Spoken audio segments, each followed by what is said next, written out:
Ouais, donc comme on dit à Ostende, donc tu gagnes tout. De là, bah, tu as envie d'aller un peu ailleurs et tu pars en Grèce. Tu connais un peu le grec, quelques mots que tu peux nous dire? Tikanis, Kala. Kala, Ola Kala.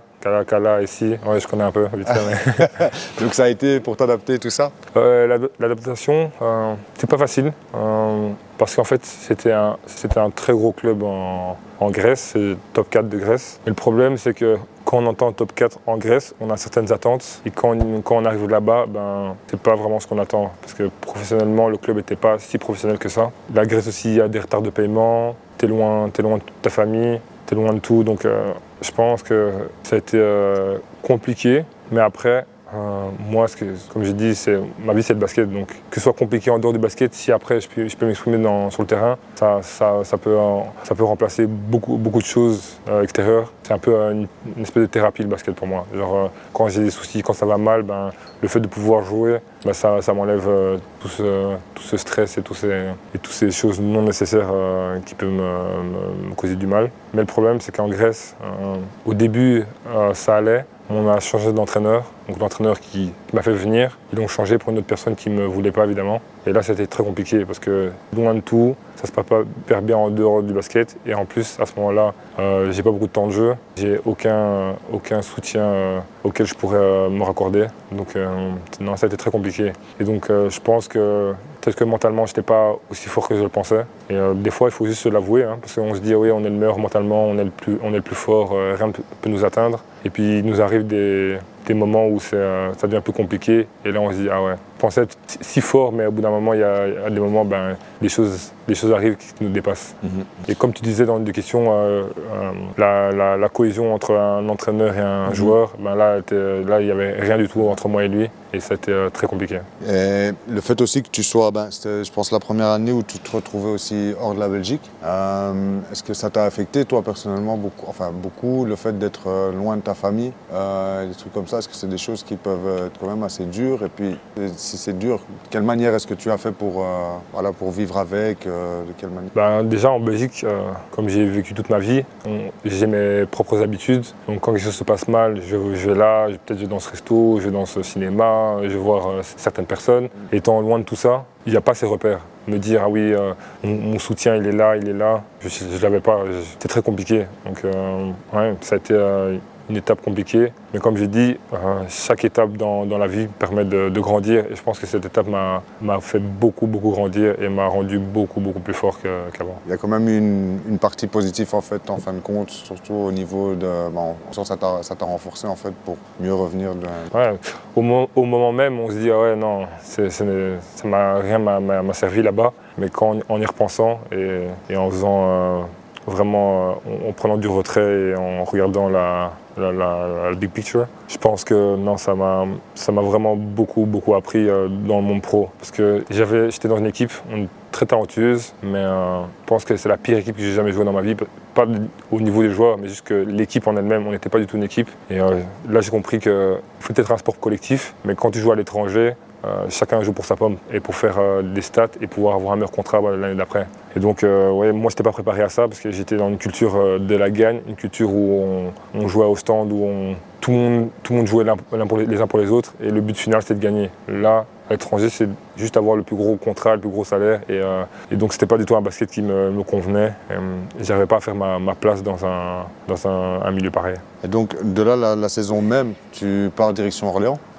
T'as vu, c'est plus une opportunité qui s'est montrée à toi ou justement, comme tu dis, via ce qui se passait en Grèce, tu t'es dit c'est une porte de sortie où voilà, je peux partir là maintenant le plus rapidement possible et donc je prends ça, ce qui est devant moi. Ouais, en fait, Orléans, c'est souvent arrivé parce que j'étais entre guillemets un des seuls joueurs libres à cette position. Donc l'entraîneur m'a pris pas pour mon jeu, mais plus parce que j'étais le seul disponible. Donc ça veut dire, je pense que je convenais peut-être pas à l'équipe ou au coach, j'étais pas son style de joueur. Et donc ça n'a pas vraiment matché non plus là-bas. Et en plus, les résultats n'étaient pas du tout bons, puisqu'on a fini avant-dernier. Alors que là, au contraire, l'entraîneur était vraiment une bonne personne, il était cool. Mais je pense que je ne convenais pas vraiment le style de jeu qu'il voulait. J'avais peut-être pas les responsabilités que j'aurais aimé avoir non plus aussi. En gros, tu peux être un grand joueur et tout. À partir du moment où ça ne fonctionne pas dans une équipe, tu peux tout aussi bien t'éteindre en gros. Ouais, c'est sûr. Il faut savoir prendre les joueurs pour leur qualité et savoir les mettre en valeur. Parce qu'on ne peut pas prendre au foot, tu as un très grand défenseur, on ne va pas te mettre au goal, tu vois. C'est la même chose, là, le style de jeu qu'il voulait, ça ne me convenait pas et ça n'allait pas avec mon style de jeu. Donc ok, j'ai joué au basket toute ma vie, donc je sais faire les efforts pour essayer de jouer d'une certaine manière, mais tu n'auras pas la meilleure version possible venant de moi. Donc à la fin de journée, ça ne matchait pas trop. Et puis tu pars à Saint-Quentin, en Pro B. C'est plutôt à ce moment-là un pari que tu te lances, de te dire ouais voilà je vais aller en Pro B, je vais ressauter là parce que là il y a eu, allez, la dernière année n'était pas top donc je vais ressauter. Ou est-ce que c'était plus un manque de choix? Tu t'es dit il n'y a pas vraiment quelque chose d'autre, ou il y avait quelque chose d'autre, un autre projet que tu avais peut-être derrière cela? J'avais des offres, j'ai eu à l'étranger, mais je ne voulais pas avoir la même expérience qu'en Grèce. Aller dans une situation qui n'était pas très certaine, genre on ne sait pas si j'allais payer à temps là-bas, comment c'est la vie là-bas, donc ça j'ai préféré éviter. Et puis il y avait retourner en Belgique, parce que je sais qu'en Belgique je pourrais toujours retourner, mais je pense que ça aurait été pas un aveu de faiblesse, mais me dire ah oui, tu as eu un échec à l'étranger, que j'ai raté, tant pis, je rentre en Belgique. Non, moi j'ai quand même beaucoup d'ego. Si ça ne marche pas, je vais continuer. Il y a un mur devant moi, je vais continuer à foncer dedans jusqu'à ce que le mur se pète. C'est plutôt mon mindset. Et donc, j'ai eu un appel de Saint-Quentin. L'entraîneur, j'avais déjà joué contre lui quand j'étais à Ostende. Il coachait à Gravelines, qui est juste à côté, donc à la frontière française. Donc, on faisait souvent des matchs amicaux. Donc, il me connaissait bien.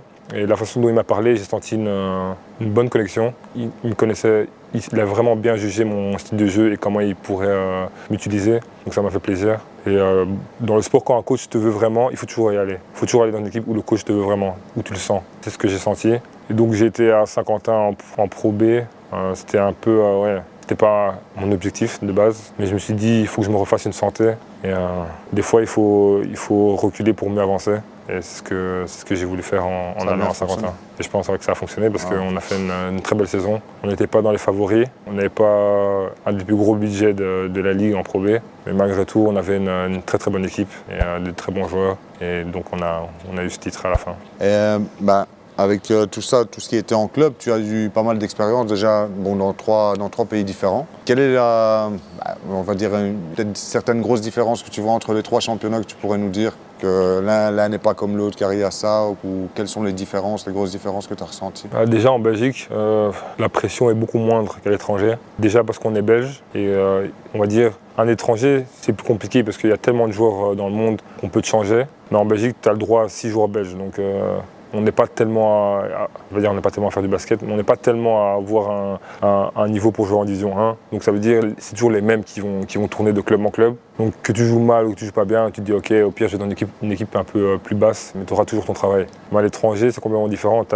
Quand tu n'es pas bon, après 1 ou 2 mois, le club va dire ouais, j'ai un autre étranger qui m'attend, un agent qui m'appelle, on change, next. Parce que même si tu as un contrat, il y a toujours des moyens de trouver une faille et de dire ah ouais, on va pas te payer, si tu n'acceptes pas, je te veux pas jouer, je te fais venir à l'entraînement à 5 h du matin, et si tu viens pas, c'est faute grave. Toi, toujours des petites techniques pour pas te faire, pour que tu partes toi-même du club. Donc c'est ça vraiment les grosses différences. Et aussi je pense que les autres pays, d'abord la Grèce c'est vraiment un pays de basket comparé à la Belgique. La Belgique nous c'est plus le foot ou le cyclisme. Mais en Grèce, vraiment quand tu fais des résultats, tu as un peu les rois de la ville ou les rois du pays. Tout le monde parle que de vous, vous êtes dans la presse en première page. Alors qu'en Belgique, il y a une petite case, on parle basket, limite fait divers, mais voilà, une petite case dans le sport. Et en France, c'est pas comme le foot, mais le sport, le basket, il est quand même bien représenté. On en parle quand même, les gens sont quand même, connaissent assez bien le basket. Et je pense surtout avec le nouveau joueur Wembanyama qui va se faire drafter. On en parle beaucoup plus et il y a vraiment de l'engouement dans ce sport là-bas en France.